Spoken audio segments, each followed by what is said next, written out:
Everyone in town told me to stay away from Emma Cole. Then, 3 weeks after I opened my veterinary clinic, she came through the door carrying blood on her coat and asking me to save her horse. I had heard the stories before I ever met her. Emma was difficult. Emma didn't pay people on time. Emma had driven half her family away. Emma blamed everyone else for what had happened to Cole Ridge Farm. Small towns rarely give you facts. They give you conclusions. And because I was new in Cedar Hollow, people seemed determined to make sure I inherited theirs. My name is Ethan Walker. I'm 38, and after 12 years working at a large equine hospital outside Lexington, I bought the only veterinary clinic within 40 miles of Cedar Hollow. I wanted something quieter, fewer overnight surgeries, fewer administrators, fewer people telling me which cases were profitable enough to keep. 3 weeks in, I was beginning to wonder if quiet had been an optimistic word. Emma arrived just before closing on a Tuesday. The front door opened hard enough to hit the wall. "My horse is down." She was maybe 35, wearing muddy jeans, boots, and a dark green work jacket. Her chestnut brown hair had been pulled into a loose ponytail that was coming apart. There was blood on one sleeve. Not hers, I realized. "Where?" "My trailer, please." That last word surprised me. Not because she said it, because she sounded like someone who hated having to. I followed her outside. A grey mare lay inside the trailer, breathing hard, foam around her mouth, one hind leg scraped badly from struggling. "How long has she been down?" 40 minutes, maybe 50. "Any colic history?" "No." "Feed change?" "No." "Anything unusual today?" Emma shook her head, then hesitated. She got into the lower paddock. "What's down there?" "Nothing." The pause said otherwise. We worked for the next hour. The mare's name was Daisy. Her heart rate was too high.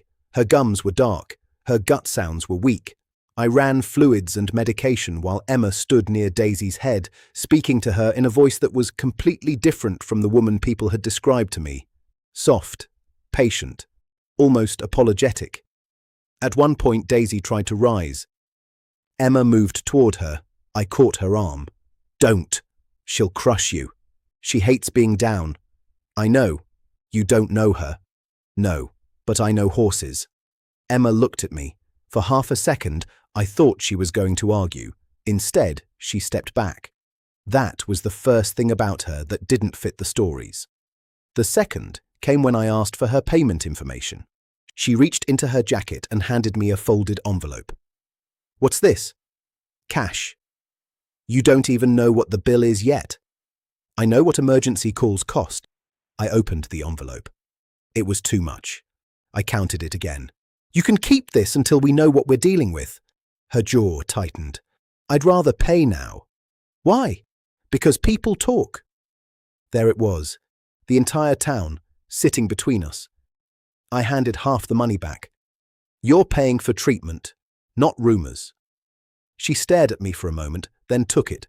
Daisy stabilized enough to transport safely, but I wanted her monitored overnight. Emma refused to leave. "You have a chair in the back?" "A terrible one." "That's fine." At midnight, I found her asleep beside the stall, her head against the wall, one hand resting through the bars near Daisy's muzzle.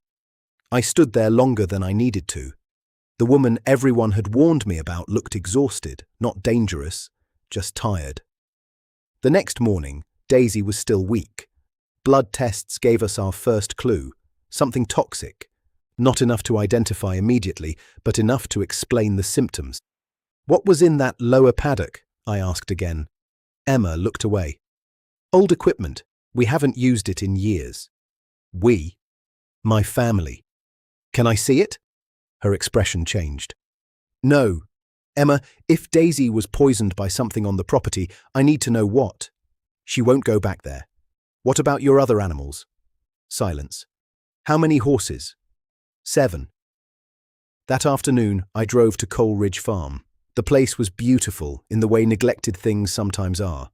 200 acres rolling toward a line of oak-covered hills, a large white farmhouse, a red barn faded almost pink, fence posts leaning in different directions. Emma met me beside the gate. You didn't need to come. I disagree. She led me toward the lower paddock. As we walked, I noticed patched fencing, a tractor with one missing wheel, and stacks of lumber covered in plastic. The farm wasn't merely old, it was struggling. The lower paddock explained why she hadn't wanted me there. Near a collapsed shed sat several rusted containers, old batteries, pieces of machinery, and a cracked chemical drum half buried in weeds. I crouched near it. You knew this was here? I knew the equipment was here, not that the drum had split. When did the shed collapse? Storm last winter. You should fence this off immediately. I know. You keep saying that. She looked at me sharply. Because I do know. Then why didn't you? Her face changed. Not anger. Shame. I had 3 sections of roof go in the same storm. 200 feet of fence. A pump in the south well. I fixed what I could. That stopped me. I looked back toward the barn. You're running this place alone? My brother helps when he can. How many people work here? Me. That's it? Mostly. Now the stories made even less sense. According to half the town, Emma Cole sat on inherited land and refused to take responsibility for anything. What I saw was a woman maintaining a failing farm with whatever she could patch together. We tested the soil and water around the damaged drum. The results came back 2 days later. Lead and other contaminants. Not catastrophic across the property, but enough around that paddock to make it unsafe. I drove out to tell her. Emma was repairing a fence when I arrived. Don't say it. Say what? That I should have dealt with it sooner. I wasn't going to. She lowered the hammer. What were you going to say? That the paddock needs to stay closed, the soil around the shed needs removing, and your other horses need blood work. She stared across the field. How much? I don't know yet. Roughly. I gave her a number. Emma laughed once, not because it was funny. Of course. Is there insurance? Not for this. County assistance? Applied last year for storm repairs. Denied. Why? Property valuation. I looked around at the crooked fences. This? The land is worth more than the farm makes. That sentence explained a lot. Have you considered selling part of it? Her expression went cold. No. I didn't push. Over the next week, I tested every horse on the property. 2 showed mildly elevated levels, but no serious symptoms. Daisy improved. Emma came to the clinic twice a day. She never missed a visit. She never asked for a discount, and she always brought something. Coffee, a sandwich, once a slice of apple pie wrapped in foil. You know you don't have to feed your veterinarian. You forget lunch. How do you know? The first time I came here, your lunch was still sitting on your desk at 7. I looked through the office window at the untouched container. She smiled slightly. It was the first time I saw what she looked like when she wasn't defending herself. Then, one Friday afternoon, a man named Harold Price came into the clinic with his Labrador. Harold owned the largest feed store in town and apparently considered himself responsible for keeping me informed about local history. I hear you've been spending time up at Cole Ridge. I'm treating a horse. You be careful. With the horse? With Emma. I kept writing. Harold lowered his voice. Her father died owing money all over town. Suppliers, contractors, neighbours. Emma took over and started fighting every bill. Were the bills legitimate? He blinked. What? Were they legitimate? That's not the point. It sounds like exactly the point.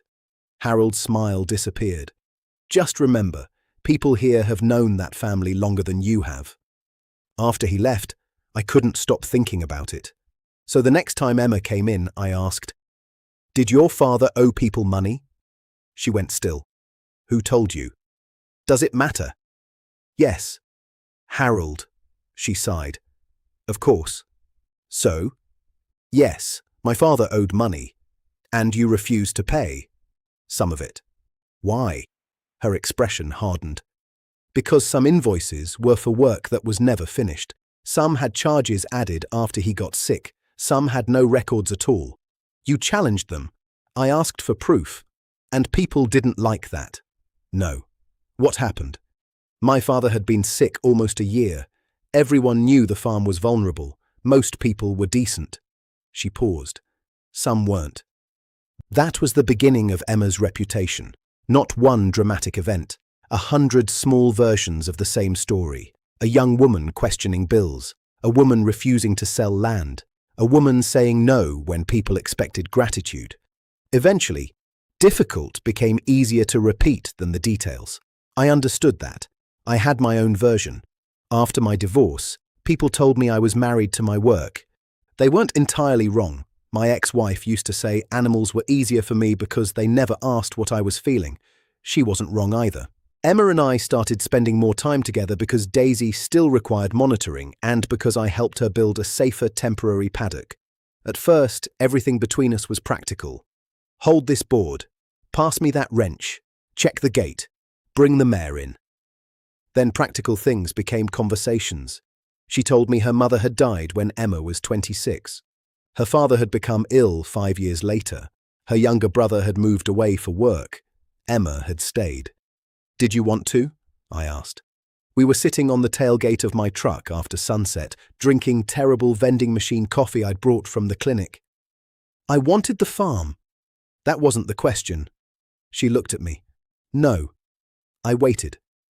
I wanted to leave for a while. Maybe work with horses in Colorado. Maybe Montana. What stopped you? My dad got sick.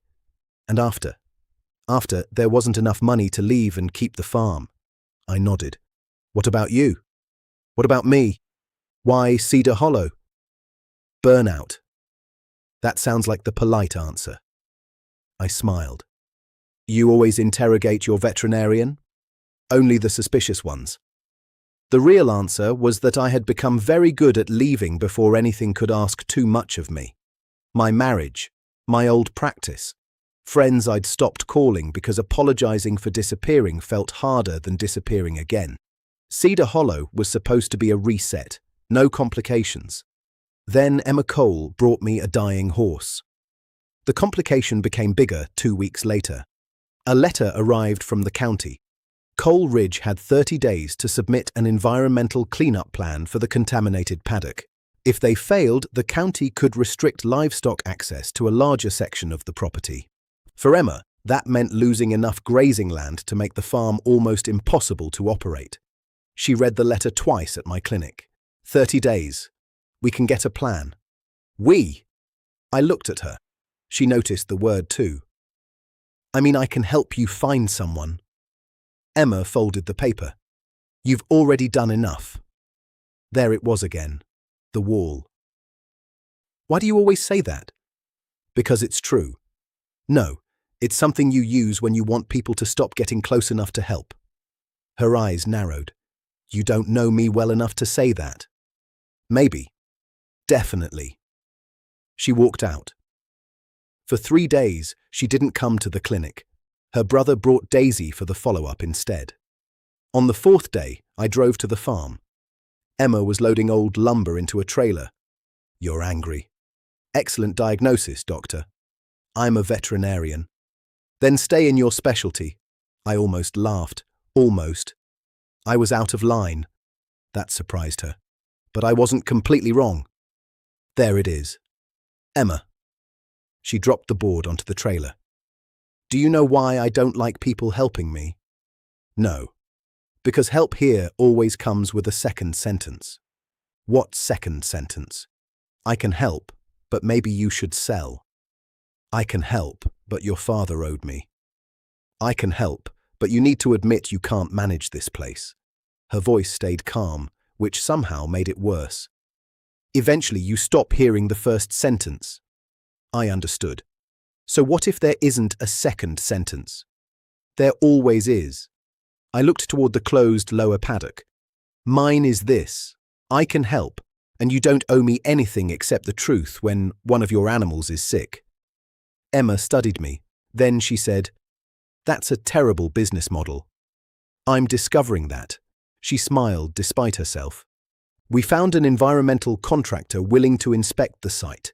The cleanup estimate was still high, but much lower than Emma expected because the contamination was concentrated around the collapsed shed. Then we found another problem. The county records showed the drum might not belong to the Cole family at all. 20 years earlier, a local equipment company had rented part of the lower field for storage. The company no longer existed, but the owner did. Harold Price's father. Suddenly, the town's eagerness to blame Emma made more sense. I didn't accuse Harold, neither did she. We gathered records, old lease documents, property photographs, a receipt from the equipment company, evidence. At the county meeting, Emma did most of the talking. I was there only to explain the veterinary findings. Harold sat in the second row. When the documents were presented, he didn't look angry. He looked embarrassed. His father had stored equipment there. The damaged drum had likely been left behind when the lease ended. Harold hadn't known the details, but he had spent years repeating a story in which Emma was responsible for everything that went wrong at Cole Ridge. The county gave them an extension and required both parties to cooperate on cleanup costs. It wasn't a miracle. Emma still had bills, the farm still needed work, but she wasn't facing it alone anymore. A week later, Daisy returned home. I watched her trot into the upper field while Emma leaned against the fence. "She looks good," Emma said. "She does. You saved her. We saved her." Emma looked at me. "You don't have to do that." "Do what?" "Give people credit because you think they'll be embarrassed otherwise." I laughed. "You're impossible." "So I've heard."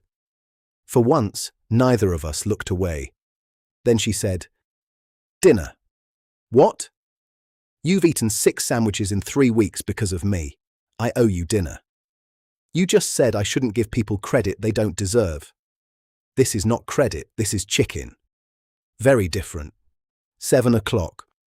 It wasn't a grand romantic beginning. No dramatic music, no perfect confession, just dinner at her kitchen table while rain tapped against the windows and Daisy stood safely in the barn. But sometime between coffee, repairs, arguments, and a horse that nearly died, Emma had stopped being the woman everyone warned me about. She had become the person I looked for when the clinic door opened. 3 months later, I replaced the broken gate at the lower paddock. Not because Emma asked, because she had finally finished the cleanup and was ready to use the field again. She came outside carrying 2 mugs. "You know," she said, "people are going to start talking about you. They already do. And—" I tightened the final bolt. "I've learned Cedar Hollow gives you conclusions before facts." Emma smiled. "So, what's your conclusion about me?" I looked at her. At the repaired fence. At Daisy grazing beyond it. At the woman who had been called difficult because she refused to disappear quietly when life became difficult. I think they were right about one thing. Her smile faded. "What?" "You are trouble." She stared at me. Then I added, "I just think they forgot to mention the good kind." Emma laughed, and when she handed me my coffee, she didn't let go of the mug immediately. Neither did I. For the first time since coming to Cedar Hollow, staying didn't feel like something I had failed to escape. It felt like a choice, and I was finally making it.